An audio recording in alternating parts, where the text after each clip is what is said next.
Hello everyone, today we'll be taking a look at the Daibadi production Polynian Motoroid Bleuet.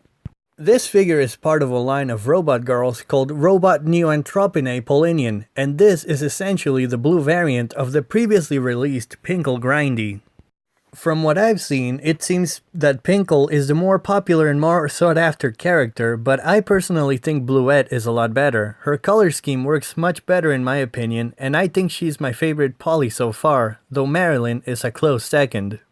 Before we get to the figure, let's take a look at the packaging. Her box says her name is Bleuet, but it's probably a mistranslation. This figure comes in a window-style box that has magnets on the inside, allowing for the window to open and close, letting you see the figure inside.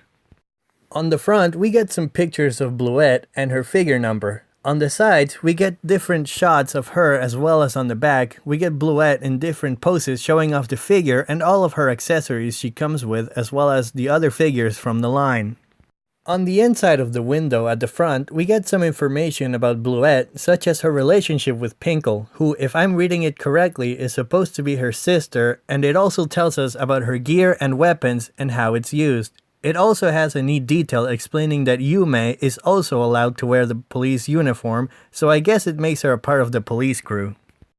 Moving on to the figure itself, she has the same body as Pinkle, featuring police-looking uniforms, hat and skirt, as well as the attachments on her thighs, and a police siren on her lower back. She has two long pigtails, and the box shows her displayed with both of them attached, but her description states that she wears a single ponytail to distinguish herself from her sister, so that's how I'll display mine.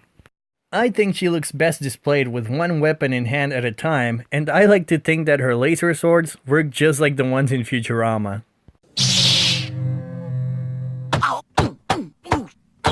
It's pretty nicely painted for the most part, but it does have a few blemishes here and there, but nothing too major that would bother me.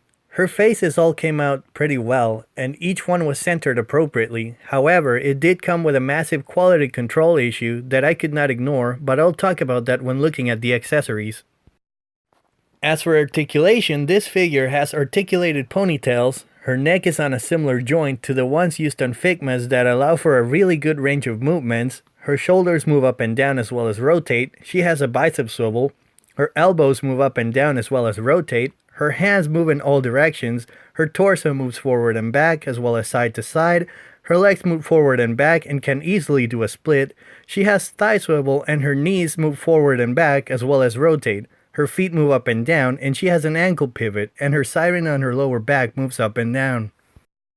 For accessories, Bleuet comes with an extra piece of hair without the police cap, 3 extra faces, 2 open hands, 2 holding hands, and 2 closed hands. She also comes with a gun, a laser sword, her police skirt, and her police lights, as well as her thigh panels, and she also comes with a standard Polynian clear base.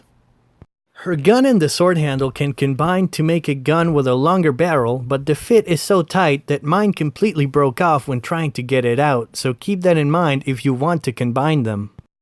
This figure stands at about 5 inches tall, and here she is next to a standard Marvel Legends. Here she is next to a DC Multiverse.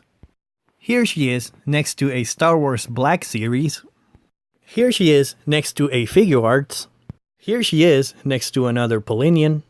And just for fun, here she is with Yume in uniform.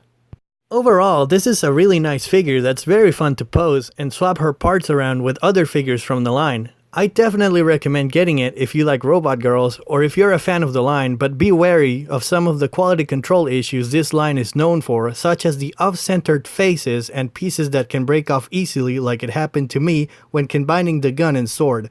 I'd give this figure a rating of 7 out of 10, and I think it's worth adding to your Poly collection if you have one. And that's pretty much it for the review. If there is anything you would like to see covered, let me know in the comments below, and if I have it in my collection, I'd be happy to cover it. And as always, thanks for watching!